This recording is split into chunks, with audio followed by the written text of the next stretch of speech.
Shayla, and I'm currently living in my NACA home that I purchased in November 2021. This is my first Christmas. I just celebrated Friendsgiving. So this is my first year of being able to celebrate the holidays in my NACA home. What I love most about the home is that I was able to make it mine. I was able to furnish and really bring my personality and my love and my personal touches to the home.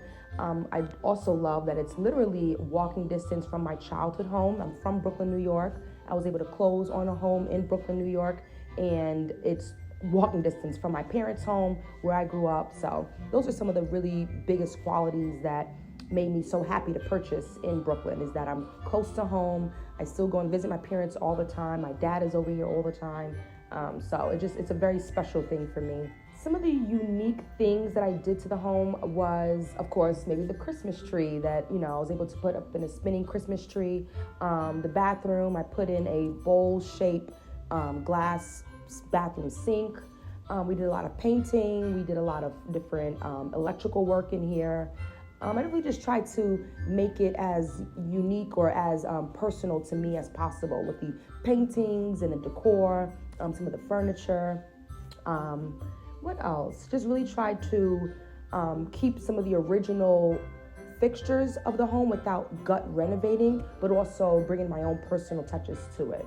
Something that I look forward to the most about celebrating Christmas here is that I made it as similar or as close as possible to how I remember having Christmas in my childhood home. So I grew up with a spinning Christmas tree. My parents always had a spinning Christmas tree. So I wanted to bring that quality and that unique thing to my home. We always had Christmas stockings up on our fireplace, so I wanted to bring that as well. So those are some of the things that I look forward to the most when celebrating, is bringing back the memories, a very nostalgic feel to when I was a child, and I was able to bring that here to my home. As far as the Christmas tree, having gifts, I'm gonna invite some family over. We may do like a game night, something small, since I just did a big Friendsgiving, but just making it feel as close as possible to how I remember growing up. Because purchasing in New York is super expensive. I never thought that I would be able to purchase in New York without NACA. So being able to do that, be so close to home, it just feels kind of surreal, but I'm glad I was able to recreate some of my childhood memories. So it's gonna be a great Christmas with that. I think that I'm super happy that I purchased a home in New York. It's always great to invest in yourself, get into real estate, because it's something that we always need a place to live. So paying a mortgage rather than paying rent will always be something that I'm happy to do. But I think that being a homeowner is super challenging, as far as making sure you're keeping up with a lot of the bills, or making sure that you're keeping up with a lot of the responsibilities, as far as light fixtures that may go out or plumbing issues that may go out. As of recently, my bathroom tub was clogged, and I had to get a plumber in here to open up the ceiling in the kitchen to fix the bathroom on the top floor. So things like that will always happen. I understand that, and I'm willing to take on those challenges, but it can be extremely challenging as a homeowner. And I do encourage others as well to get into the home buying process to become homeowners, because it's a huge investment for yourself, but do be prepared for some of the challenges and obstacles that do come with it. I always tell my friends and everyone that it's different for everyone. You can't really look at my story and say, oh, she went through this, so it must be exactly like that. Or someone else went through that, and it's gonna be exactly like that. Everyone's story is completely different. I remember when I was going through the program, people had different situations where someone may be married. Someone had, I believe it was a niece living with them. So she asked questions about how does this affect her application or her process, because she had a niece living with her. And that's different for me. I don't have any children. I didn't have anyone living with me at that time. I was living home with my parents, so I didn't pay rent. So I didn't have any rent. So my shock savings was a little different from others. So again, everyone's story is completely different. But with my process, it took me about 18 months, which is a lot longer than some others, maybe shorter than others. But again, that's my story. My process was 18 months. I got qualified in, I believe it was May. Then I found my home in August, and then I was able to close in November. So it wasn't a super quick closing. It was about,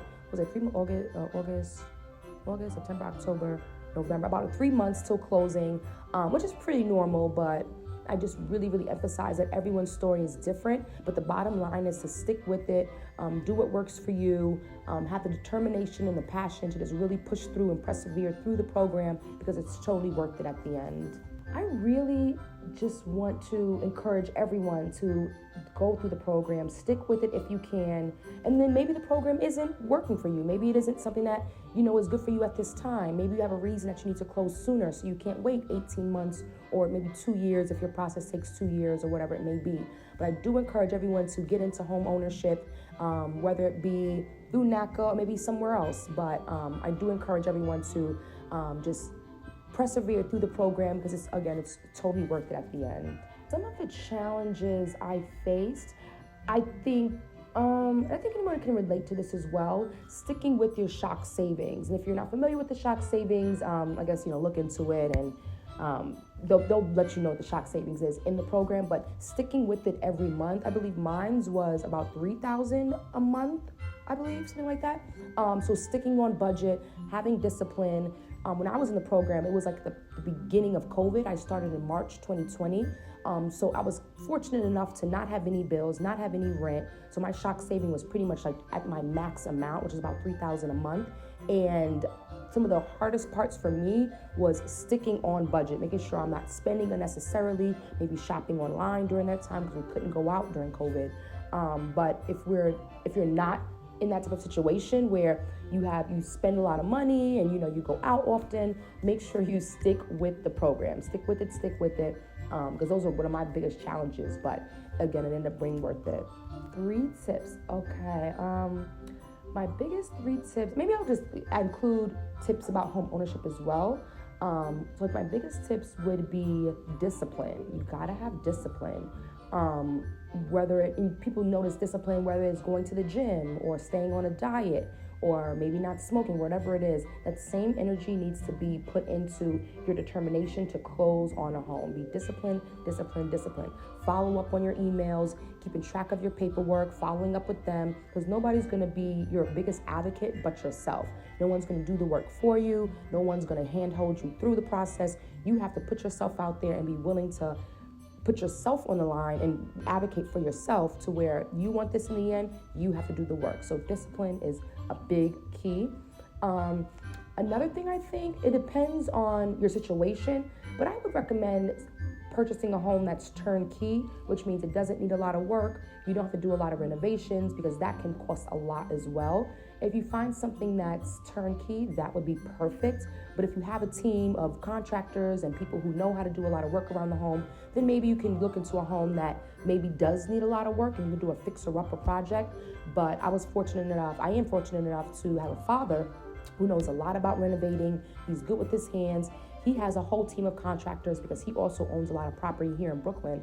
So he was able to use some of his contractors and his handymen to come over and do work on my home. But if you don't have a situation like that, if it were just me by myself, totally a home that is turnkey, because the contracting and the gut renovations and all of the work that goes into maintaining and getting your home up to par it can be a headache. It can be a serious headache. So 1 is the discipline, 2 is purchasing a home that's turnkey, and 3, I would just say maybe save. Make sure you're good with your money.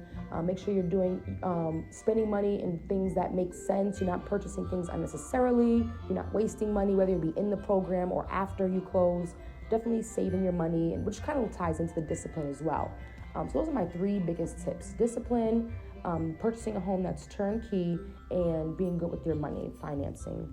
I just want to close with saying thank you to NACA for giving me this opportunity.